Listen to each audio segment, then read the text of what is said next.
Hello everyone, this is my continuation of my AD&D DMG review, and this section will be about combat, and there are a few quotes that I kind of gleaned out of the text that I thought were important. Too many rules slow down play, taking away from the real adventure, and restrict imagination. How much fun is it when a character is ready to try an amazing and heroic deed, and is told, you can't do that because it is against the rules? I think this is why I like more rules-light combat systems.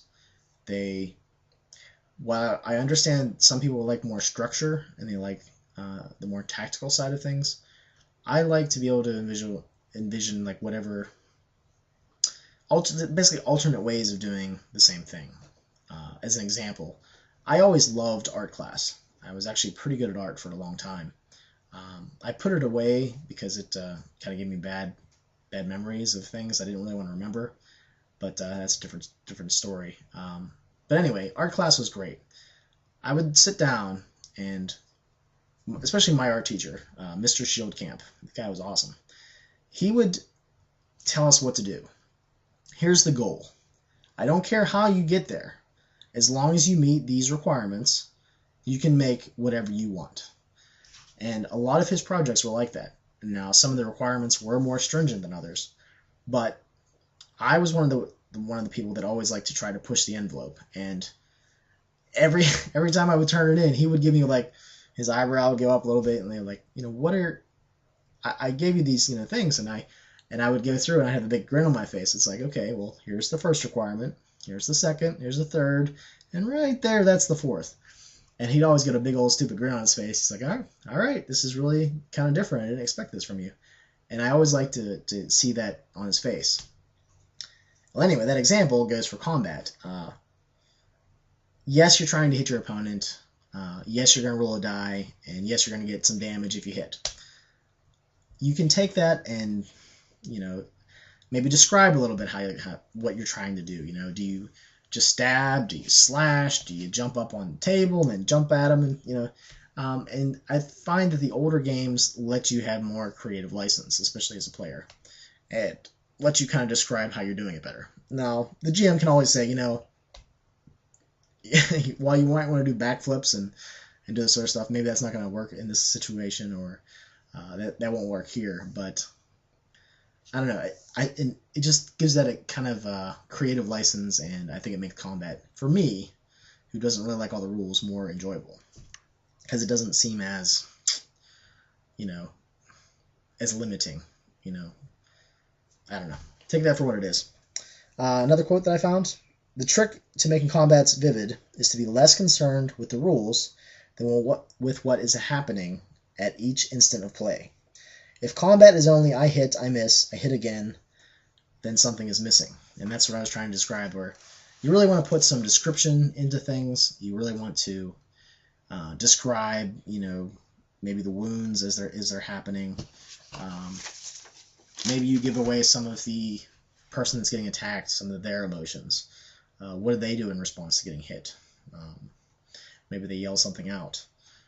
That kind of lets the GM be able to put some more detail and more description to things.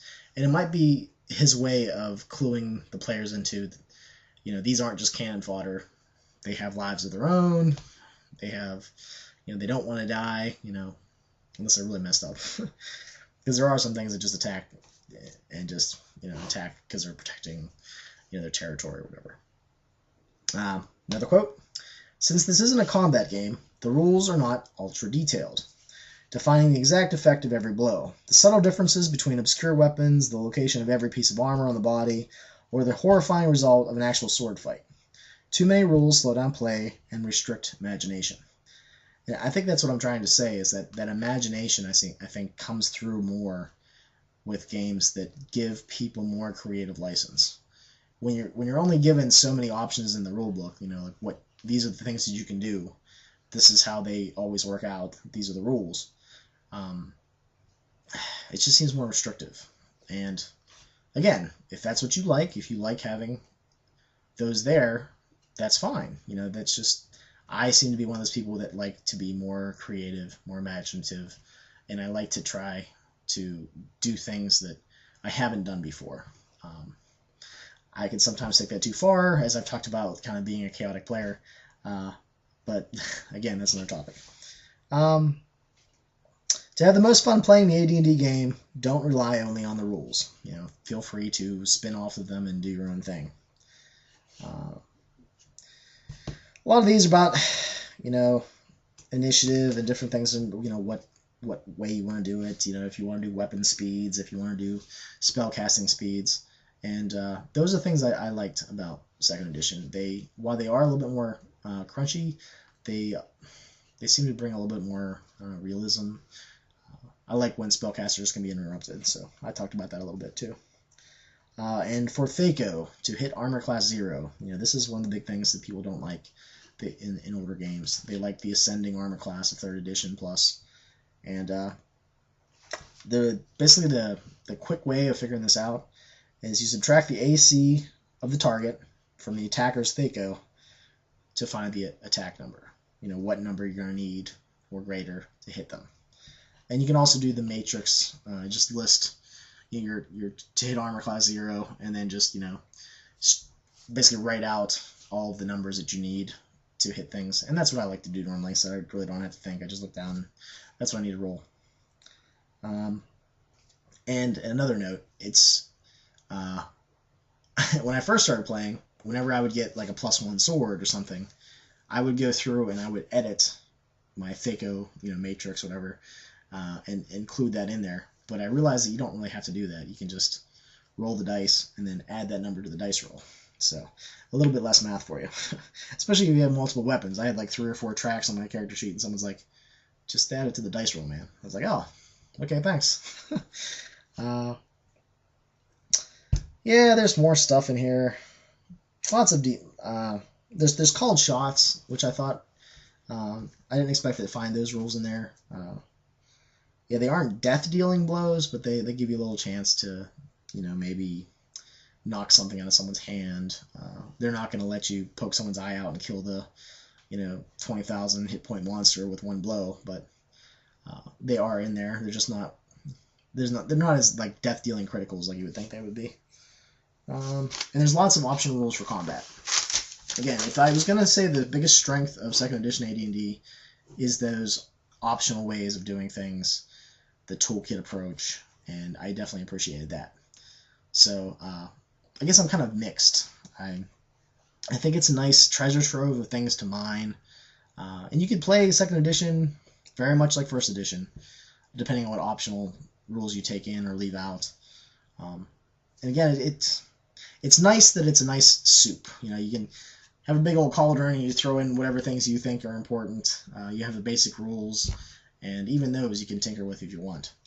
So, I don't know. That's probably my biggest liking of 2nd edition, is that you can modify it to your heart's content. Although you can really modify any RPG, this just has optional rules already figured out for you. So that if you're not as much of a tinkerer as I am, they have some options you can just, basically just bolt on to the system. There's optional rules for critical hits. This is what wasn't in the original game. Everybody thinks that when you roll a 20, you roll double damage. That is the optional rule, and I think a lot of people have taken that optional rule and included it in their games. Some other options were additional attacks with a natural d20. So not only do you get the first attack if you roll a natural d20, you can roll again for a second attack. So I thought that was kind of a fun little rule as well. It's friendly fire rules, there's optional parry, morale checks, different types of damage, and how they all, like poison and those sorts of things, acid, how that works out. There's optional rules to die at -10 hit points instead of 0. The game, as is, you die at 0, kind of like the older versions of Dungeons and Dragons, basic and expert and so forth, like Labyrinth Lord.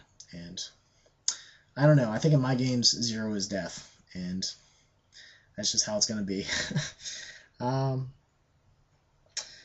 There's a nice list of medieval occupations on page, at least on my page 105, and I use those to generate a town, and they work pretty nicely. I figured out what all businesses were in that area, and you can also give those to players as well to help flesh them out.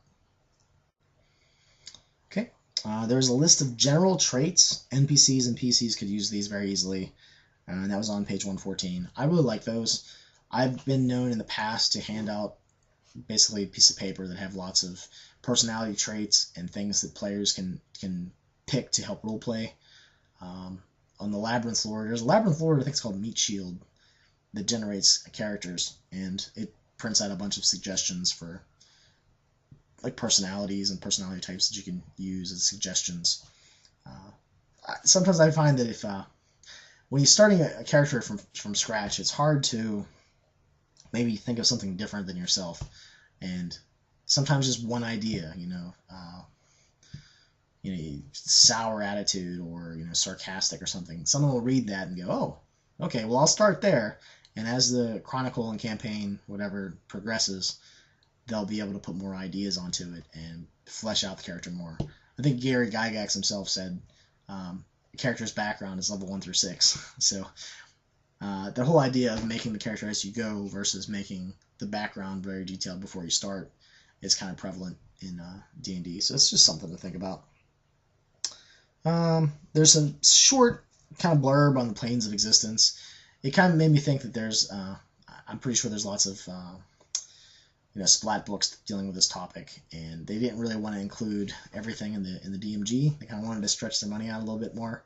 I know second edition has a lot of books that you can pick up, and a lot of them have value, and I don't know, some of them seem like not so much. They just kind of cluttered things, and system bloat and all those bad things that come with having a lot of books and maybe not a lot of playtesting. Magical items are listed here. If I ever ran a second edition game, or I would probably just use my Encyclopedia Magica, because they include all of the magic items from pretty much everything.